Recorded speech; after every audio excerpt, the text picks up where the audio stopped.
poucas palavras.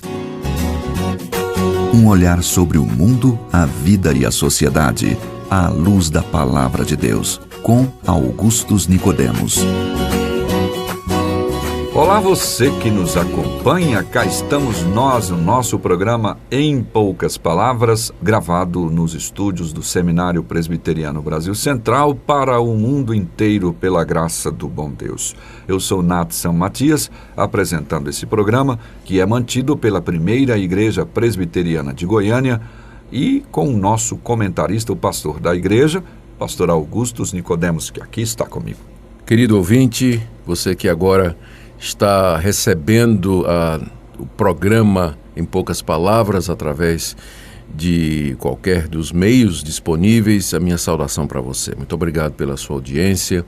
Pedimos as suas orações pelo programa para que ele seja usado por Deus em todo lugar, abençoando muita gente e levando a palavra de Deus em lugares onde a gente nem imagina, né, Natson Matias? Com certeza. Tem lugares aí que nós recebemos pelos comunicados e as mensagens dizendo: estou aqui em Angola, estou aqui na França, estou aqui na Inglaterra. Até no Japão, né? Isso, lá no Japão, né? Do outro lado do mundo, literalmente. E vamos então a mais uma pergunta, e pelo nome deve ser um desses internacionais, ou então alguém que gosta muito, né, de um nome bonito e tal, né? Como meu pai e minha mãe colocaram, eu não gosto muito. Maravilhoso esse nome, Natson Matias. Pois é. Você sabe que primeiro quando eu vi esse nome, Natson Matias, eu estranhei. Depois que eu me acostumei, ele tem um ritmo aí, tem uma melodia aí, fica bem, legal, cabe bem, viu? E agora o meu é horroroso, né? Que isso? Não, mas Augustus Nicodemos. Que treino. Todo mundo me pergunta. Ainda ontem eu estava sentado com o pessoal e pergunto: pastor, posso fazer uma pergunta? Pois não. Esse seu nome, como é que veio esse nome? Eu tive que explicar que o Augustus é do meu avô, Augusto, né? E que meu pai, quando eu nasci, ele estava terminando o curso de Direito e estudando latim. E resolveu experimentar em mim. Em vez de me chamar de Augusto, botou Augustus. E Nicodemos é o nome dele, do meu pai. Então Augusto do meu avô e Nicodemos do meu pai. Bela homenagem. Então, meu nome é bom para fazer e-mail. Natson Matias. Natson, você pode você põe Natson e não tem ninguém igual, né? Não tem. Fica lá, tranquilo.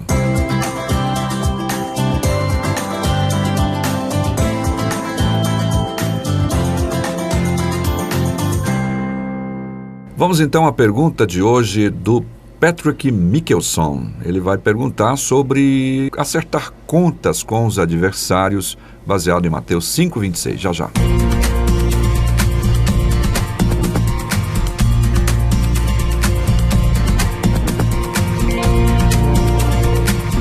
O Patrick, então, pergunta, pastor Augustus, ele diz assim: já li Mateus 5, 25 e 26, e ele diz: ele é usado pelo catolicismo católico apostólico romano para dar base sobre o purgatório. Mas ele continua dizendo: eu sei que o purgatório não tem base bíblica, inclusive já foi tema de um dos nossos programas aí para trás. Porém, a questão dele não é tanto a questão do purgatório. Ele diz: a dúvida permanece sobre este texto. O que seria esta prisão e este pagamento? O que o Senhor Jesus está afirmando? É a pergunta. Tá certo. Saudações a você, Patrick. E vamos lá, o texto, Mateus 5, verso 25 e 26. Me permita ler um pouco mais antes, né, para a gente ter o contexto. Aqui são palavras de Jesus no seu Sermão do Monte, quando ele instruía os seus discípulos a respeito do reino dos céus, falando a respeito de vários temas e dando uma interpretação, dando a interpretação correta dos mandamentos e da sua aplicação. Então aqui nessa passagem ele está tratando do mandamento sobre não matar, né? E ele diz assim: ouvistes que foi dito aos antigos: não matarás, e quem matar estará sujeito a julgamento. Eu, porém, vos digo que todo aquele que se irar contra seu irmão será passível de julgamento. Quem o chamar de insensato será réu diante do tribunal, e quem o chamar de tolo será réu do fogo do inferno.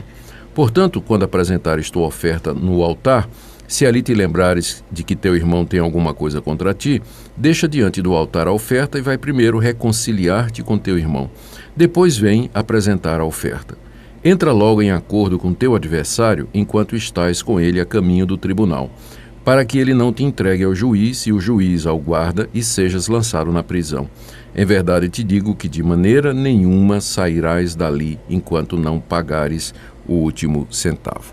O que nós temos aqui, Nathan e Patrick, é o Senhor Jesus fazendo a interpretação do mandamento não matarás e de outra palavra de Moisés que diz que quem matar estará sujeito a julgamento. Em linhas gerais, Jesus está dizendo que se você chamar alguém de insensato, de tolo, se irá sem motivo contra seu irmão, você quebrou esse mandamento.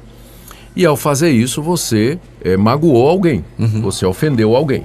Né? Na hora que você chama de tolo, insensato, louco, insulta, não é, aquela pessoa, então aquela outra pessoa ela vai ficar ofendida, ela vai ficar magoada. E aí você continua como se nada tivesse acontecido. E Jesus está dizendo, não é isso não. Você tem que se reconciliar com essa pessoa. Você ofendeu essa pessoa com suas palavras, com a sua ira injustificada, nas expressões que você usou. Então não adianta você chegar para adorar a Deus enquanto você sabe que tem um irmão que está magoado e ofendido pelo que você falou. Não é? Na época de Jesus, né, Jesus está usando a linguagem que era peculiar daquela época, seria mais ou menos assim. O judeu teve uma briga com um colega seu, um contemporâneo, e insultou, ameaçou, disse um monte de coisa, né? Agrediu verbalmente aquela pessoa e foi embora, se separaram os dois, e esse judeu, o agressor, no sábado seguinte ele entra no templo para trazer um animal como gratidão a Deus, oferecimento de sacrifícios e perdão de pecados, e Jesus disse, não adianta, Deus não vai aceitar isso, você tem que primeiro voltar lá e se reconciliar com aquela pessoa que você ofendeu, você chamou de tolo, de louco e tudo, porque Deus está muito mais interessado nesse tipo de atitude de reconciliação e de perdão entre os irmãos do que no sacrifício de animais, não é? Isso inclusive é um tema que acontece nos Salmos. Será que Deus está mais interessado em sacrifício de animais do que em que se pratica justiça, né? Vários dos profetas, vários dos Salmos dizem isso no Antigo Testamento. Então Jesus diz aqui, para diante do altar, deixa a tua oferta diante do altar, sai do templo, procura o irmão a que você ofendeu e se reconcilie com o irmão. Exato. Essa reconciliação pode exigir confissão de pecados, né? Pedido de perdão, restituição, humilhação, reparação do erro cometido, mas o que quer que exija, o que quer que seja necessário, deve ser feito, porque essa reconciliação ela é tão importante a ponto de Jesus dizer que sem ela o nosso culto a Deus, nossas orações e, enfim, nossa aproximação a Deus não terão valor nenhum. Primeiro reconcilia-te com o teu irmão, depois vem e apresenta a tua oferta. E aí, nesse contexto, com o objetivo de encorajar a pessoa a procurar o seu adversário, né, aquela pessoa que está ofendida, Jesus conta, ou Jesus diz estas palavras que são as palavras que deixaram aí o Patrick meio confuso, né? Confuso, isso. E tenho certeza que não somente ele, mas muita gente. Com certeza. Aqui, as palavras que Jesus proferiu aqui, elas são mais bem entendidas à luz da situação da época de Jesus no que diz respeito a pagamento de dívida.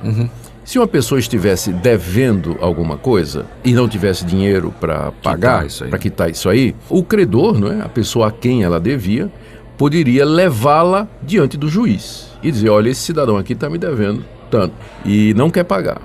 E aí o juiz determinaria que a dívida fosse paga. Se o sujeito não tivesse com o que pagar, então ele poderia ser preso. Em algumas situações ele era vendido como escravo. Exato. A mulher era vendida como escravo, os filhos eram vendidos como escravos, os bens eram penhorados até que a dívida fosse paga. Então a sequência era essa. O adversário, né, o credor, pegava o devedor, levava diante do juiz. O juiz determinava o pagamento da dívida, não tinha como pagar, então determinava a prisão.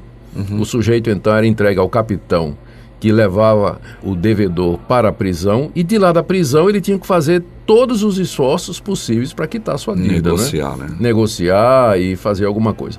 Então Jesus disse, o que é melhor? É você esperar que o seu adversário entre em litígio contra você, lhe leve diante do juiz, sabendo que você, no final, pode acabar preso e perdendo tudo que você tem? Ou é melhor você tentar fazer um acordo com a pessoa com quem você deve? Enquanto está ali. Enquanto você está ali. Enquanto você tem ainda essa oportunidade, até mesmo enquanto você está a caminho com ele para o tribunal. O que Jesus aqui, em outras palavras, está dizendo é o seguinte: aqueles problemas, aquelas dívidas pessoais, aquelas ofensas que a gente não resolver aqui, elas vão ser resolvidas no dia do juízo. Então é melhor resolver aqui, porque enquanto estou aqui, vivo, eu ainda posso procurar a pessoa que eu ofendi e pedir perdão a ela, pedir que ela me perdoe e me reconciliar com ela. Porque se isso não foi feito aqui, vai para o dia do juízo, e no dia do juízo não vai ter misericórdia. Então, enquanto eu estou aqui, enquanto estou a caminho, enquanto eu estou aqui, eu devo procurar estar em paz com todos os homens, me reconciliar, pedir perdão e tudo mais. É só esse o ponto.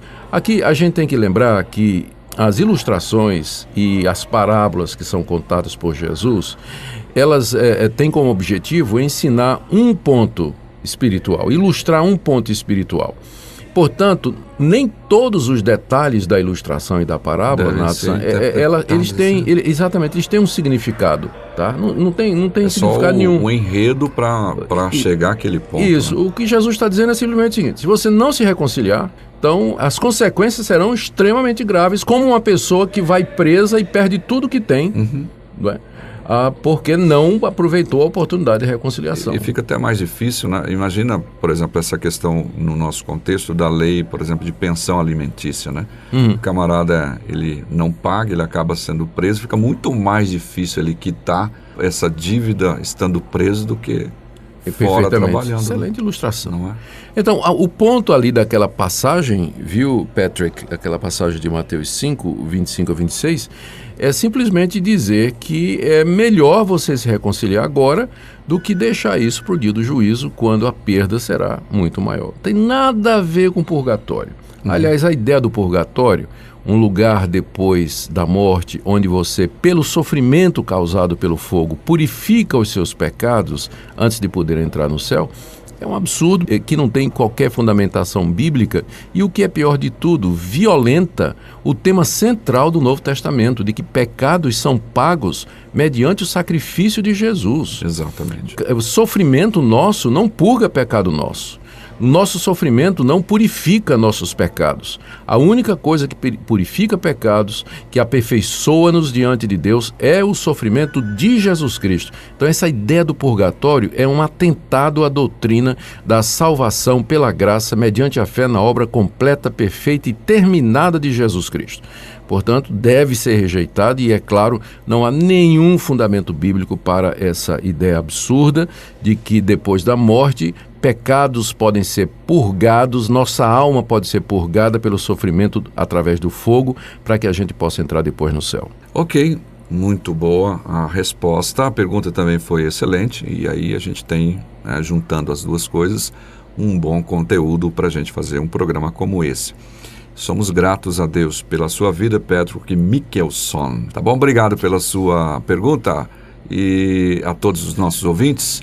Que Deus abençoe e até o próximo programa. Muito obrigado, queridos ouvintes. Lembrando que o sangue de Jesus nos purifica de todo o pecado.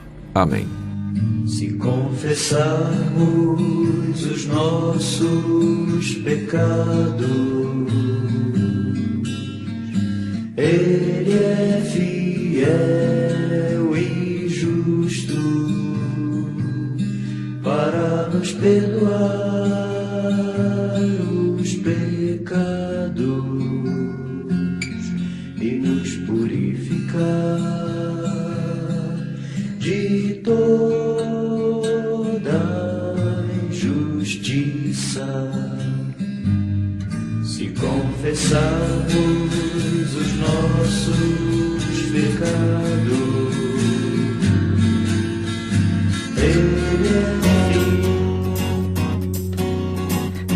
Em poucas palavras, um olhar sobre o mundo, a vida e a sociedade, à luz da Palavra de Deus. Apresentação, Nadson Matias. Comentário, Augustus Nicodemos. Um programa da Primeira Igreja Presbiteriana de Goiânia, Rua 68, esquina com 71 Centro. Visite o nosso site www.pipg.org.